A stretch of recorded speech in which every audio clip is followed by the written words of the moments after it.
बाळ, फ्रीजमधून श्रीखंड काढ ना. आम्ही पूर्वी घरीच बनवायचो श्रीखंड. त्याची चवच वेगळी होती. आता काय सगळं रेडीमेड. आजी, हे श्रीखंड खाऊन बघ.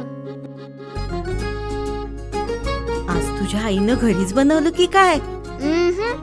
हे आहे गोकुळचं श्रीखंड. अगदी जिभेवर रेंगाळणार. जिभेवरच नाही तर मनावरही रेंगाळणार. गोकुळ श्रीखंड, मनावर रेंगाळ. अतिक्रमण काढण्याचे निर्देश अध्यक्ष महोदय दिले जातील.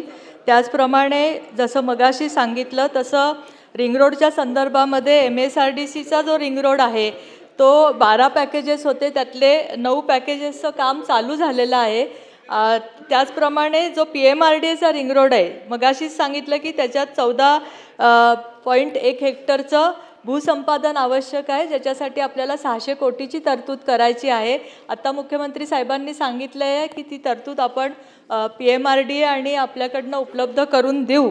ॲक्विजिशनचं काम आपण आत्ता चालू आहे, म्हणजे ते थांबवलेलं नाही आहे. त्यामुळे हा पण PMRDAचा पण आपण रिंग रोड लवकर मारू. चला घ्या, बोला बोला. काय मुख्यमंत्री महोदय होते त्यावेळेस विचारायचं होतं. आता तुम्ही आम्हाला शेवट ठीक आहे.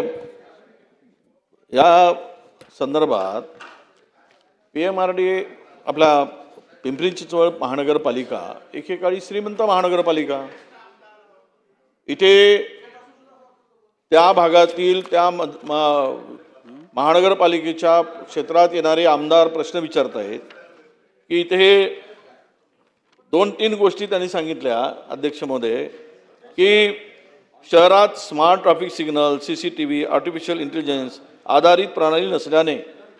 आता मला सांगा, ते पूर्वीचे तिथे आयुक्त होते, प्रशासकीय कारकीर्द होती, सगळ्या असलेल्या या श्रीमंत महानगरपालिकेला कंगाल करून टाकलं त्यांनी.